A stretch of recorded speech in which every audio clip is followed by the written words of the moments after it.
আজ অফিস থেকে আসার সময় একটা নতুন কড়াই কিনলাম। কড়াইটা পাশে লাগতো।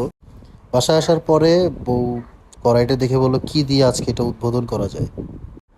তখন সে রান্না করে ফেললো মিক্স চাউমিন। চলুন দেখে নেই আজকে সে কিভাবে রান্না করলো।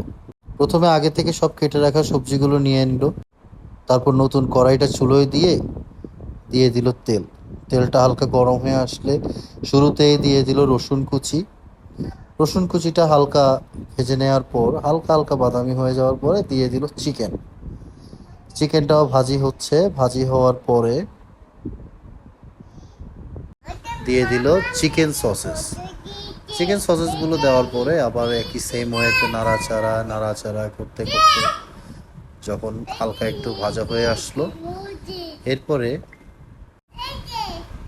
ভাজি করতে করতে একটা পর্যায়ে দিয়ে দিল